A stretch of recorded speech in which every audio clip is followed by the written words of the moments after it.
পারো, তুমি তাবড় যোদ্ধা হতে পারো, কিন্তু ধরণীর ধুলায় কত মানুষ ধুলোসাই হয়ে। তাই তুমি যাকে বয়ে নিয়ে চলেছো তোমার বোনের গর্ভের সন্তান, তোমার মৃত্যুর কারণ। এটা দুরাচারী কংস নিজের মৃত্যু সংবাদ শুনে আর স্থির থাকতে পারে মা? কংস বলে বললেন, না রহেগা বাঁশ আর না বাজেগা বাঁশি। বাঁশের ঝাড় থাকলে তবে তো বাঁশি হবে বাবা। আমি যদি বাঁশের ঝাড় উপরে ফেলি, বাঁশি কোথা থেকে হবে? আমার বোনকেই মেরে ফেলবো, তবেই তো আমার বোনের ছেলে পিলে হয়ে আমাকে মারবে। এইবার দেবকীকে চুলের মুঠি ধরে হিড় হিড় করে টানতে টানতে রথ থেকে রাজপথের মধ্যে নামিয়ে এনে তীক্ষ্ণ ধারালো তরবারিটি বের করে দেবকীর কণ্ঠদেশে ধারণ করে, ওই ধারালো তরবারি দেবকীর কণ্ঠদেশেই না ধারণ করেছে। ছুটে এসে বসুদেব দাদার চরণখানা জড়িয়ে ধরে বলছে, দাদা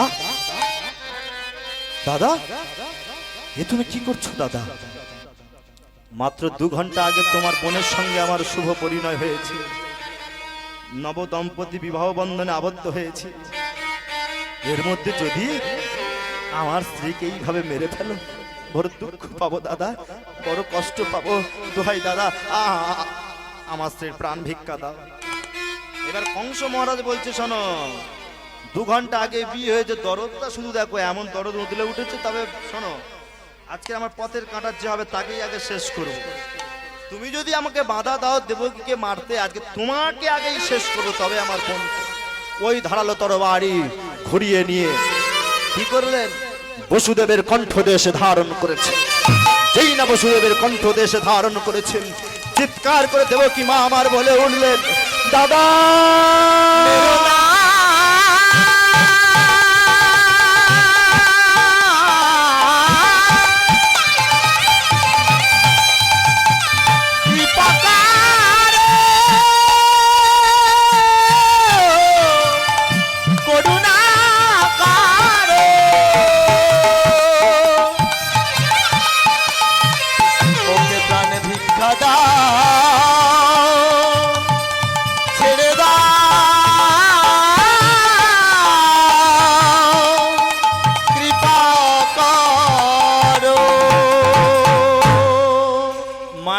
বিচারটা আমি দিলাম। এ তীক্ষ্ণ ধারালো তরবারি ধারণ করে আছেন বসুদেবের কণ্ঠদেশে, দাদার চরণখানা জড়িয়ে ধরেছে। কে বলুন তো? দেবকী বোন। আর তরবারি ধারণ করেছেন কংস মহারাজ। এই যে কয়েক সেকেন্ডের যে দৃশ্য আপনারা দেখুন, একজন সতী অবলা নারী, সরলা নারী দাদার চরণখানা জড়িয়ে ধরেছে, শুধুমাত্র স্বামীর প্রাণ ভিক্ষা চাইছে, প্রাণে বাঁচাবে, আষ্টপিষ্টে ধরেছে। আর ক্রোধান্বিত হয়ে তাকে মারবার জন্য উদ্ধত হয়েছে কংস মহারাজ। একজন অবলা, একজন সরলা নারী কি পারে তার স্বামীর প্রাণ বাঁচাতে? শাস্ত্রে বলেন, একজন সরলা অবলা নারী, একজন সতী নারী পারে তার স্বামীর প্রাণ ঊর্ধ্বমুখী করতে, একজন অসতী নারী পারে তার স্বামীর প্রাণ নিম্নমুখী করতে। নারী দুর্গা, নারী কালী, নারী আবার হয় ভূপালী, নারীর পদে দেয়ঞ্জলি স্বয়ং কৃষ্ণ গুণাধর। নারী দুর্গা, নারী কালী, আপনাদের মধ্যে কালী, দুর্গা, ভৈরবী, ভবানী, ছিন্নমস্তা, ধূমাবতী, কালরাত্রি সব আপনাদের মাঝে। বিভিন্ন দুর্গা রূপ আপনাদের মাঝে, আপনারাই সেই। ওই জন্য একটা গান আছে, খড়ের প্রতিমা পুজিস রে তোরা, মাকে তো তোরা বুঝিস না। খড়ের প্রতিমা পুজিস রে তোরা, মাকে তো তোরা বুঝিস না। প্রতিমার মাঝে সেই প্রতিমা বিরাজে, প্রতিমার মাঝে আমার প্রতিমা বিরাজে, কেন অন্ধ বুঝিস নে?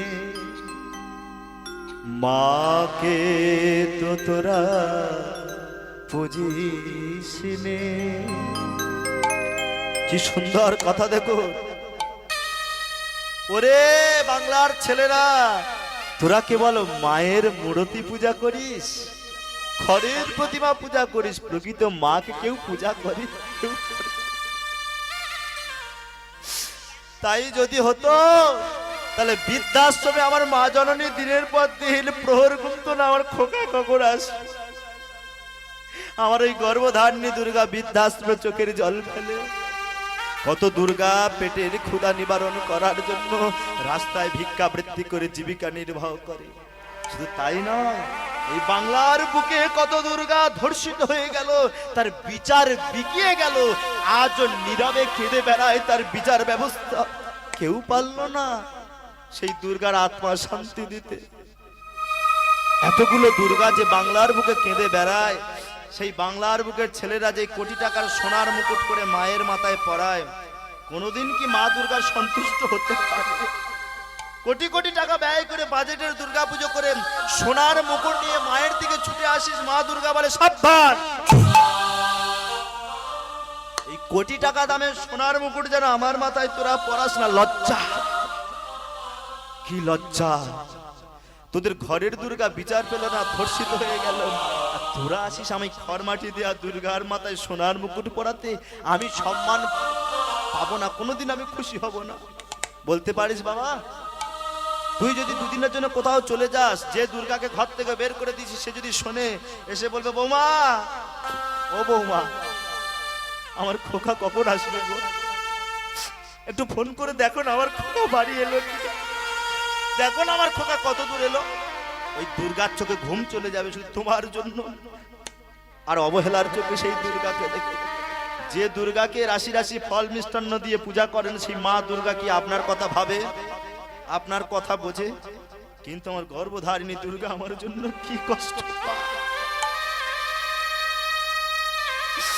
কত প্রহর গণে সন্তানের জন্য। ওই জন্য আমরা খড়ের প্রতিমা পুজি, প্রকৃত দুর্গাকে পুজি না। খড়ের প্রতিমা পুজিস রে তোরা, মাকে তো তোরা পুজিস না। প্রতিমার মাঝে আমার প্রতিমা বিরাজে, প্রতিমার মাঝে আমার প্রতিমা বিরাজে, কেন অন্ধ বুঝিস না? মাকে তো তোরা বুঝিস না।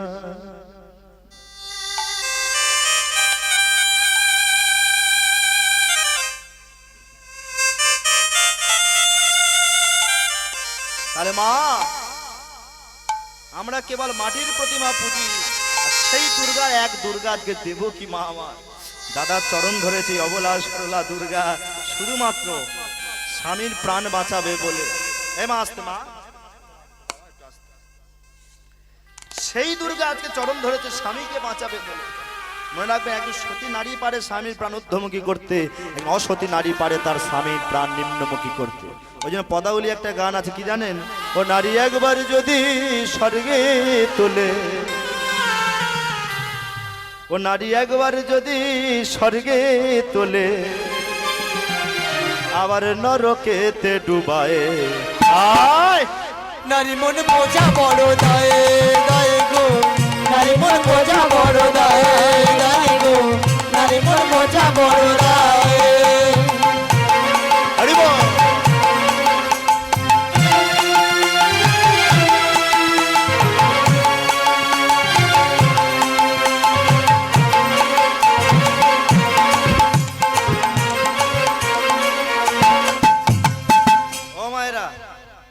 তত্ত্বের ভিতরে ঢুকেই যখন গেলাম, একটু বলি আপনাদের ধারে, কোন সতী নারীর কাছে তার স্বামী মৃত্যুবান ছিল বলুন তো মায়েরা? মায়েরা জানেন? আর মন্দাদরী। দেখবেন রাম রাবণের যুদ্ধ হচ্ছে, প্রভু রামচন্দ্র বারবার রাবণের দিকে বাণ নিক্ষেপ করে,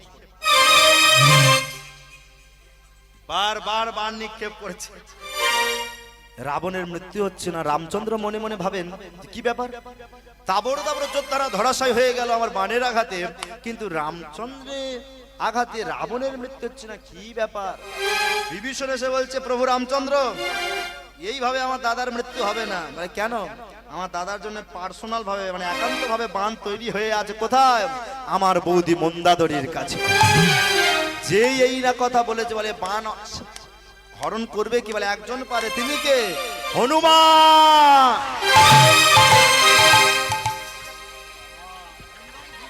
কোন গাছে ছিল মা? এ বলে কলা গাছে ছিলাম। এক লাফ দিকে গার্ব চলে এসছে। হনুমানটা একটু দেখে না।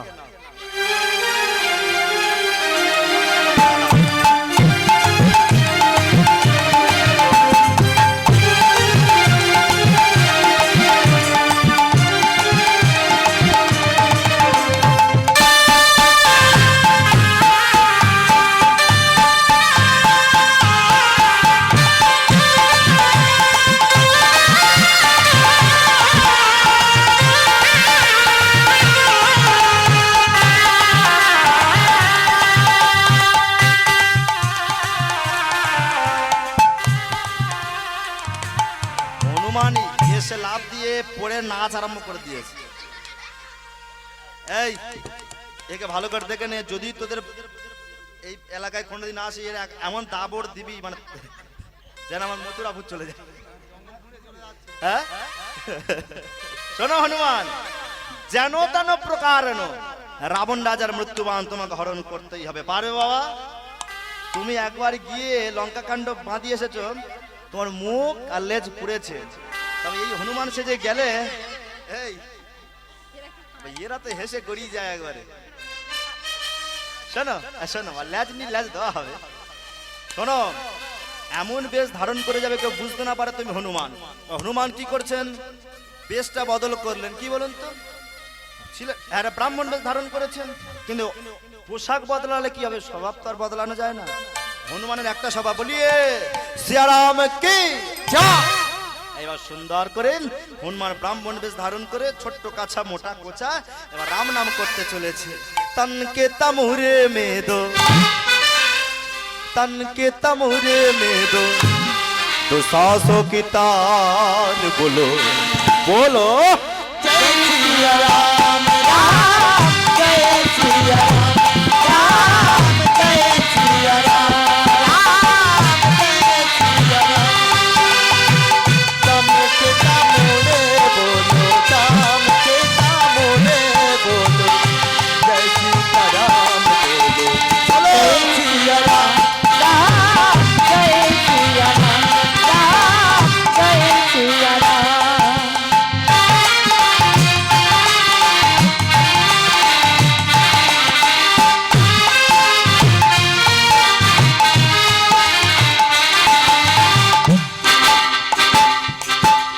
लगन लगी लीलधारे से,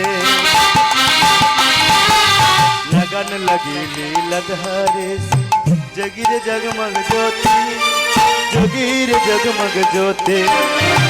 राम नाम का हीरा पाया, श्याम नाम का मोती, जगीर जगमग ज्योति। उनकी मुरलियों में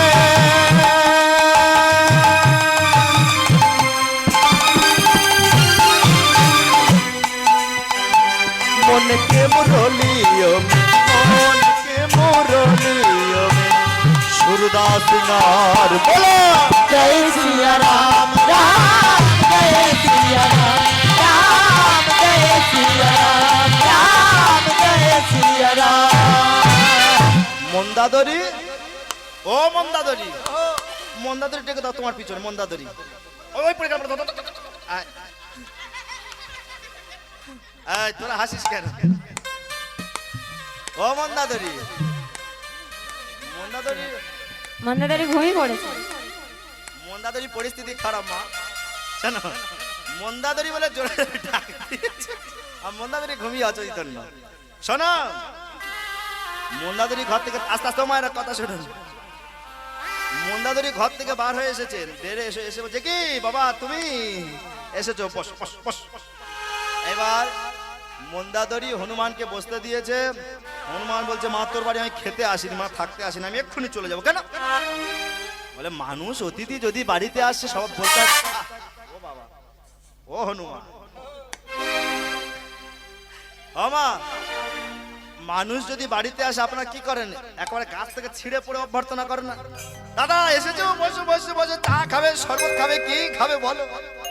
মানে একেবারে অভ্যর্থনার একেবারে মাথা মুড়িয়ে দিতে হয় না? এইবার হনুমান এসেছে, যখন বলে এসেছো বস, হনুমান বলে যত্নের সিটি দেখে আমি ঘরে চলে যাব মা, আমি থাকবো। কিন্তু মন্দাদরি কি সাধে এমন যত্ন করছো? হনুমান বলছে মা মুখের দিকে তাকালে বাড়ির জল উঠবে না। বাবা তুমি রাগ করো না বাবা। কেন রে মা? আজকের আমার স্বামীর ফাইনাল যুদ্ধে কে মরবে, কে বাঁচবে, কে জিতবে আমরা কেউ জানি না, সেই চিন্তা আমার মুখ শুকনো হয়ে গেছে। তখন হনুমান বলছে ওরে মা, ও মন্দাদরি গল্প করো না মা, শোনো। আস্তে আস্তে আস্তে, ওরে চিন্তা করিস কেন, আমি তো সেই জন্য এসেছি। বলে কেন? আজকে আমি গোনা পোড়া করে বলে দেবো আজকের যুদ্ধে কে জয়ী লাভ করবে। যেই বলেছেন হনুমান যে আমি গোনা পোড়া করে বলবো কে যুদ্ধে জয়ী লাভ করবে, বাবা আপনি গোনা পোড়া জানেন? আরে মা আমি তো জ্যোতিষী। এবার একটা খড়ি এনে যেই না দিয়েছেন হনুমানের হাতে, হনুমান মাটিতে রয় আকারের রা লিখে খড়িটা ফেলে দিয়েছে। ভালো করে মন্দাদরির মাটি দেখছে রয় আকারের রা। কি ব্যাপার? আস্তে আস্তে আস্তে আস্তে, মাটির রয় আকারের রা লেখা।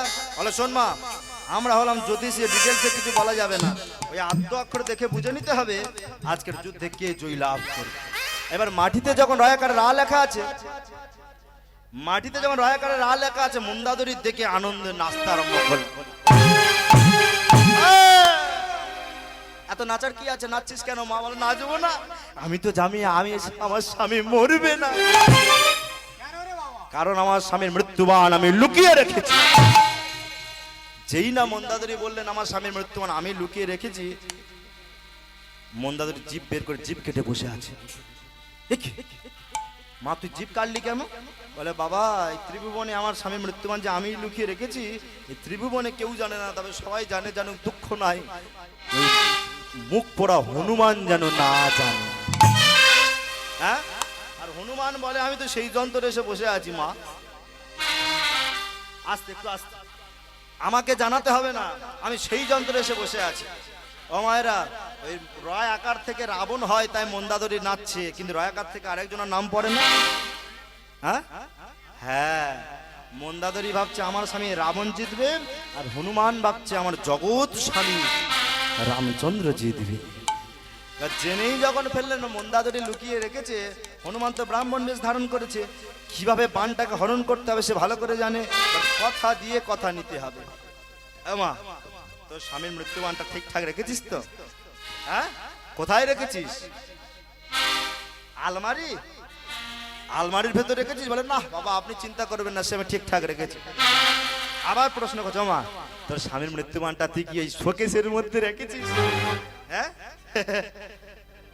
মন্দাদরি বলছে বাবা আপনি চিন্তা করেন কেন, আমি ঠিকঠাক রেখেছি। ও মা তোর স্বামীর মৃত্যুবানটা কিন্তু এই পালঙ্কের তলায় রেখেছি। একটা সময় বিরক্ত হয়ে মন্দাদরি বলেই ফেললেন আমার স্বামীর মৃত্যুবান আমি ফড়িকস্তম্ভের মধ্যে রেখেছি।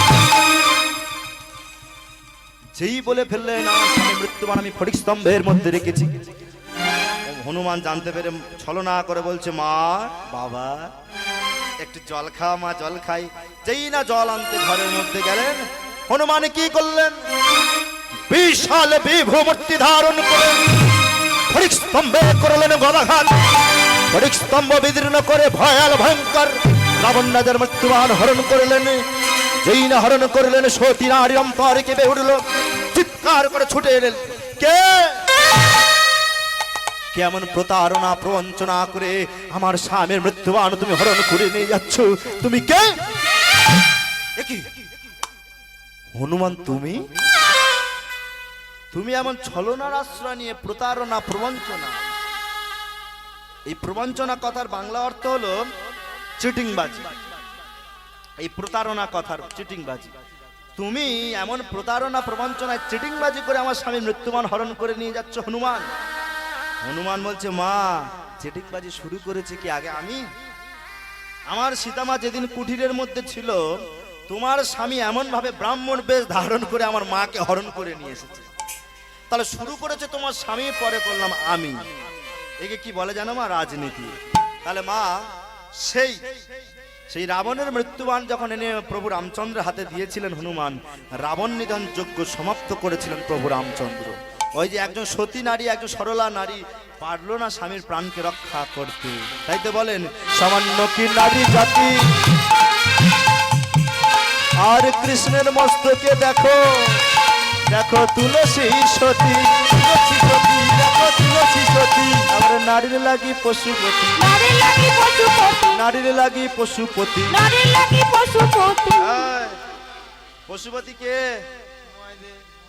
ময়দেব। ওনার বের নাম সয়দেব, তার ভার নাম ময়দেব, ওটা মনে রেখেছে। শোনো, এই যে কদিন আগে, কদিন কথা, পরশু দিন ওই একজনের মাথায় জল ঢাললেন, দুধ ঢাললেন, ঘোল ঢাললেন। হ্যাঁ? ও বাবা, বলা ভুল হয়ে গেছে। আমার ঘোল ঢালা হয় না, আমার বলা ভুল হয়ে গেছে, আমার অপরাধ হয়েছে। ও দুধ আর গঙ্গা জল ঢালেন, বলে ঘোল আমরা ঢালি, তবে ওই মন্দিরে শিবের মাথায় নয়। বাড়িতে যে শিব আছে, স্বামী শিব, সময় মতো তার মাথায় ঘোল ঢেলে ঘোল খাইয়ে। আমার ওই পশুপতি হলেন ওই শিব। আবার মা কালী একজনের বুকের উপর দাঁড়িয়ে আছে, দেখবেন একেবারে। হ্যাঁ, ওটা শিব, এটা বলে মহাদেব। বাবারা কি বলেন? মহাকাল। ওই মা শোন মা, ওই ফটকিরি আর সাদা মিজরি প্রায় একই রকম দেখতে রে মা, দুজনার কাজ দু রকম। ওটা মহাকাল। সামান্য কি নারী জাতি আর কৃষ্ণের মস্তকে দেখো, দেখো তুলসী সতী, তুলসী সতী, দেখো তুলসী সতী। আর নারীর লাগি পশুপতি, নারীর লাগি পশুপতি, নারীর লাগি পশুপতি। নারীর লাগি পশুপতি। গঙ্গাকে রাখে মাথায়, তা নারী মন বোঝা বড় দায়, দায় গো, নারী মন বোঝা বড় দায়, দায় গো, নারী মন বোঝা বড় দায়, দায় গো, নারী মন বোঝা বড় দায়। নারীর মন বোঝা বড় দায়। চলুন সেই তত্ত্ব কথা ছেড়ে রাস্তায় চলে যায়, যেখানে রথ। এইবার দেখুন দেবকী মা আর কংসের চরণখানা জড়িয়ে ধরেছে, স্বামীর প্রাণ ভিক্ষা চাইছে। এমতো সময় বসুদেব এসে বলছে, দাদা আমার স্ত্রীর গর্ভের সন্তান যদি তোমার মৃত্যুর কারণ হয়ে থাকে, আমি তোমায় কথা দিলাম দাদা, আমার স্ত্রীর গর্ভ থেকে যত সন্তান জন্মগ্রহণ করবে তৎক্ষণাৎ আমি তোমার হাতে তুলে দেবো, কথা দিলাম। বসুদেব যে সত্যবাদী, সর্বদা ধর্মের পথে চলে, সেটা কিন্তু কংস মহারাজ জানেন। কারণ কংসের পরম মিত্র মানে বন্ধু হলো বসুদেব। সে কখনো মিথ্যা বলতে পারে না, সে ভালো করে জানে।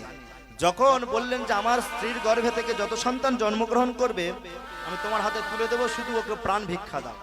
এবার দেবকীর প্রাণ ভিক্ষা দিলে তো তার স্বামীরও দিতে হবে, তাই বলে ঠিক আছে তোমাদেরকে প্রাণ ভিক্ষা দিলাম, তবে আজ থেকে আমার বোন তার শ্বশুর বাড়িতে যেতে পারলো না, আজ থেকে তাকে যেতে হবে কারার মাঝে।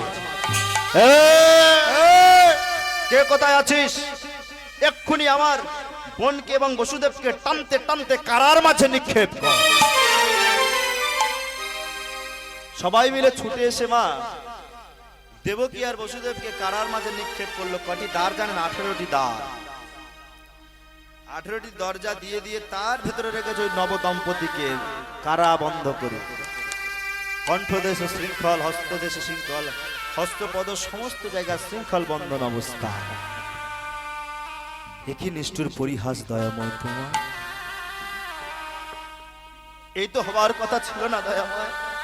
আমি রাজার দুলালি রাজনন্দিনী সোনার চামচ মুখে নিয়ে জন্মগ্রহণ করেছিলাম, কিন্তু ভাগ্যের এমন নিষ্ঠুর পরিহাসে যে আজকের এই জায়গায় এসে দাঁড়াতে হবে আমি কখনো ভাবিনি দয়াময়, কখনো ভাবিনি দয়াময়। এই তোমার লীলা দয়াল, এই তোমার খেলা। কাঁদছে এই কি তোমার লীলা বিধি, এই কি তোমার খেলা, এই কি তোমার লীলা বিধি, এই কি তোমার খেলা, এই কি তোমার লীলা বিধি, এই কি